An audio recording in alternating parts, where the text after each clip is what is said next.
And it's particularly interesting to see Wayne in there, finishing second fastest. As you said, he had a pretty torrid time at Donington last week, and he'll be absolutely thrilled with that second place, with Beck and obviously Bishop there as well. Chris Slater again with Christopher Bolland in fifth place. Darren Berris as well. He had quite a good first race last week, and Cullen King. And Chandler and obviously Craig there as well in his first race. So plenty to look forward to. About to get underway here from the Silverstone National Circuit. The red lights are about to come on. It is Matt Isherwood in the red car, the blue car to his right. Our left is Ollie Wayne.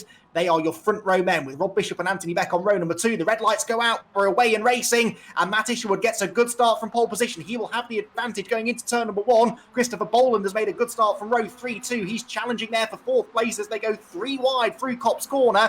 Now there is plenty of room to do that, but on cold tyres, these cars can be very sketchy indeed. They've all survived, though. Already there's some challenges going on, and there has been some coming together at the back of the grid there. It looks like Ward and Willis, Russell and Downer are in trouble as well. They've gone off, and there's well, it is carnage at the moment. That's the only word I can use to describe it, Andy.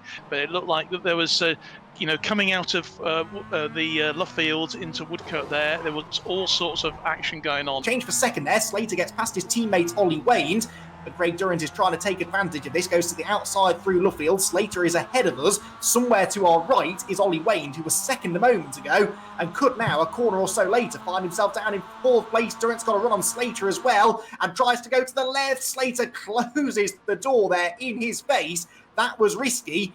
This battling, though, is now starting to allow Isherwood to break away. If you can break out by maybe a second to a second and a half, you break the toe, you break the slipstream, so then you can actually get your head down and pull away even further. Number 13's gone off again, so that's another problem. And there's a bit of debris on the track too. Yeah, so that was our championship leader, wasn't it? James King, who'd had a spin at Beckett. Christopher Boland, I think, has got some damage and all of that as well.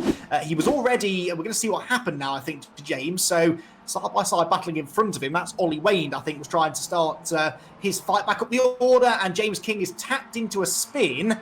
This is a real dogfight going on here between Durrant and Slater.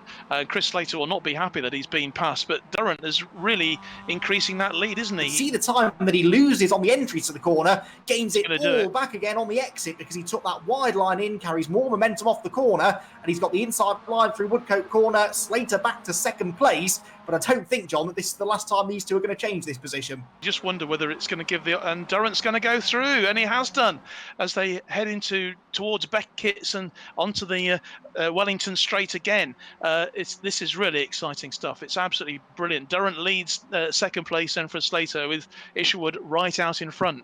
A win in this one, though, might just put him back into the lead of the championship. He comes out of Luffield Corner, and for the second time in the first 3 races this season, it is Matt Isherwood who is going to win in the Armed Forces Racing Challenge E-Series. Checkered flag at Silverstone for Matt Isherwood. So it is Isherwood then with the race victory by, in the end, what's that, about 8.5 seconds over Craig Durrant in second. Chris Slater was third with Robert Bishop 4th and Ollie Wayne in 5th position. Simon Skirton was in 6th position with Jonathan Candler 7th, Ashley Hobson 8th, Dan Hardwick 9th, and Simon Devine in 10th position. And remember, this partially reversed order. The top 7 finishers from race 1 get reversed, so it is Jonathan Candler who inherits pole position. Simon Skirton alongside him. Ollie Wayne could be a good shout for the race win here. He had race-winning pace in race 1 before that contact that knocked him down the order. He starts third alongside Robert Bishop, with Chris Slater and Craig Durrant on the third row. Race 1 winner, Matt Isherwood. Can he make it 3 race wins from 4? He'll have to do so from 7th on the grid if that's the case. 15 minutes of racing then around the Silverstone National Circuit, with Jonathan Candler and Simon Skirton sharing the front row of the grid. The lights are out, we're away and racing here, and a good start made from pole position by Candler. He should have the lead into turn 1. Yes, he does. It's rather tighter for second place, though. Ollie Wayne in the blue car was trying to forge a path on the outside. There he is, look, number 35. I think he's got his nose in front of Simon Skirton already, but that's the outside line when we get to the breaking point at Beckett.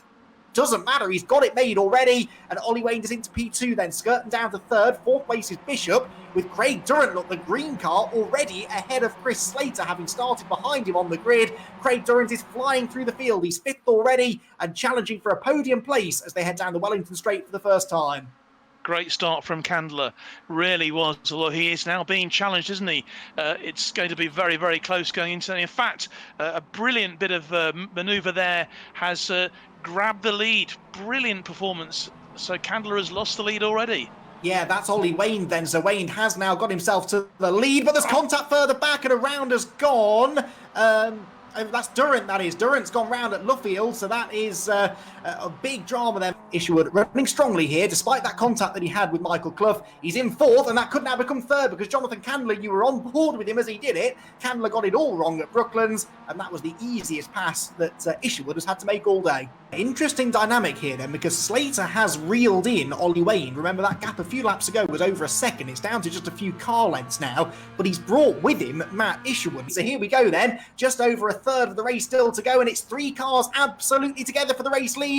Chris Slater going through on the inside line down towards Copse Corner again. Isherwood is pushing him into turn 1. Slater takes the lead. Isherwood now tries to follow him through into second position, so that rather answers my question about team tactics, doesn't it? Slater is in this for himself, and he wants to try and take the victory if he can. He's in the best position now, with Ollie Wayne trying to fight back into second place, and he succeeds in doing so. I tell you what, Wayne is good on the brakes, isn't he? Wayne takes a really wide line into Beckett's, tries to carry the speed down the back straight, but he's overdone it. He's over the curb, and that won't have helped his speed onto the back straight. Here comes Isherwood, side by side with Slater. Now Matt Isherwood makes his move, and what part does Ollie Wayne play in all of this? Can he get back to them before the braking zone? I'm not convinced that he will. Isherwood on the left, Slater on the right. Isherwood sends it into Brooklands, super late on the brakes, but Slater's fended him off. Brilliant stuff from Chris Slater. Gets to the inside through Luffield as well, and now it's going to be the drag race through Woodcote towards the start-finish line. Isherwood has got his nose up the inside. They will be wheel to wheel as they come through the final corner. Get the photo finish camera ready. This is going to be super, super tight. Chris Slater and Matt Isherwood wheel to wheel. Who's going to get there? It's virtually a dead heat, but by 1/100th